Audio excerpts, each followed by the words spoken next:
আমি আর কিছুতেই মহিলার সাথে একঘরে থাকতে পারছি না। তুমি কিছু একটা করবে, নাকি আমি নিজেই বাড়ি ছেড়ে চলে যাব? আরে, তুমি যাবে কেন? দেখো, মায়ের তো বয়স হয়েছে, কিছুদিন পরে এমনিতেই মারা যাবে। আমি আর এক মুহূর্তও থাকতে পারছি না। এই মহিলা সব কিছুতেই আমাকে হুকুম দেয়, যেন আমি এই বাড়িতে পড়ে আছি ওনার কাজ করার জন্য। আমি আর পারছি না। একটা কাজ করতে পারো। কি কাজ? তোমার মাকে বৃদ্ধাশ্রমে পাঠিয়ে দাও, তাহলে তো আর কোনো সমস্যা নেই। ওখানে ওনার বয়সী আরো মানুষ আছে। বৃদ্ধাশ্রম? এটা কি ঠিক হবে? হুম, আমি এই বুড়ির মরার অপেক্ষায় থাকতে পারবো না। আর না হলে খাবারের সাথে বিষ মিশিয়ে দিই, একেবারেই ক্লিয়ার। কি? আমি যেটা বলছি সেটাই, তুমি বলো কোনটা করবে।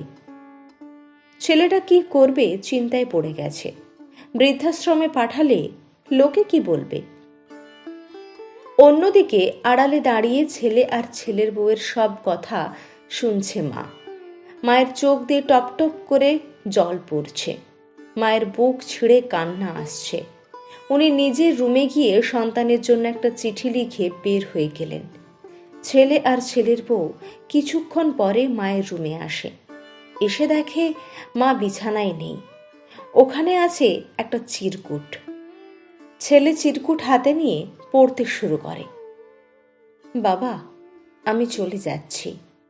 আমাকে আর মারতে হবে না। আমাকে নিয়ে চিন্তা করিস না। আমি ভালো থাকবো।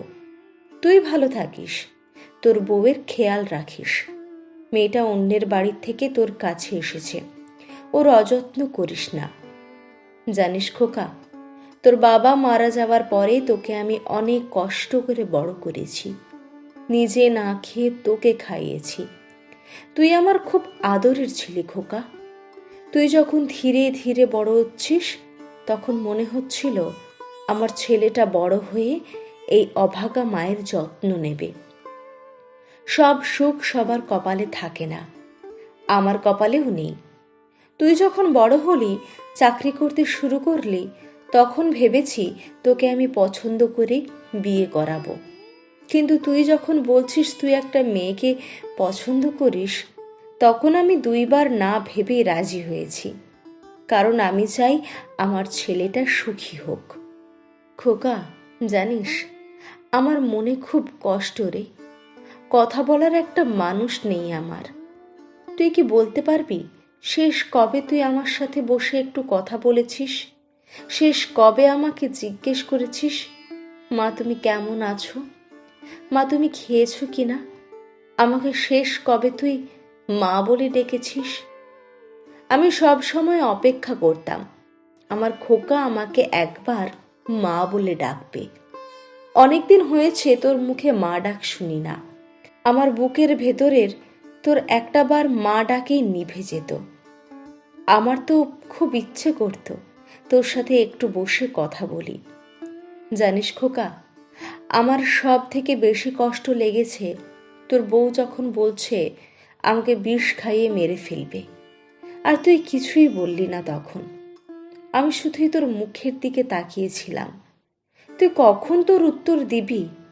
তোর মাকে মারার কথা বলছে তোর বউ, কিন্তু তুই বৌমাকে বলে দিস তোর যাতে খেয়াল রাখে। বৌমাকে আমি সবসময় নিজের মেয়ের মতো দেখেছি। আঘাত পাবে কখনো এমন কথা বলিনি। হ্যাঁ, এটা ঠিক যে আমি ওর কাছে সব কিছু চাইতাম। কি করব বল, আমার তো বয়স হয়েছে, নিজে রান্না করে খেতে পারি না। পেটের খিদে সহ্য হয় না আমার। তাই একটু বৌমাকে বলি আমাকে কয়টা ভাত দেওয়ার জন্য। আগের মতো সেই বয়স তো আমার নেই যে নিজের সব কাজ নিজে করব। তোকে বড় করার জন্য আমি সারা জীবন মানুষের বাড়িতে কাজ করেছি। এখন আর পারি না বাবা, খুব কষ্ট হয় আমার। অসুস্থ হয়ে বিছানায় পড়ে থাকি। তুই অথবা বৌমা কেউ আমার খোঁজ নিতেও আসিস না। অনেক কথা বলে ফেলেছি। আমি চলে যাচ্ছি বৃদ্ধাশ্রম। বৌমা ঠিক কথা বলেছে, এখানে তো আমার সাথে কথা বলার কোনো মানুষ নেই, ওখানে গেলে কথা বলারও মানুষ হবে। তোদের জন্য আমার আশীর্বাদ সব সময় থাকবে।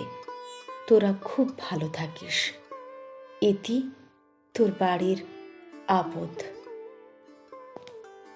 কলমে শহীদ উল্লাহ সবুজ।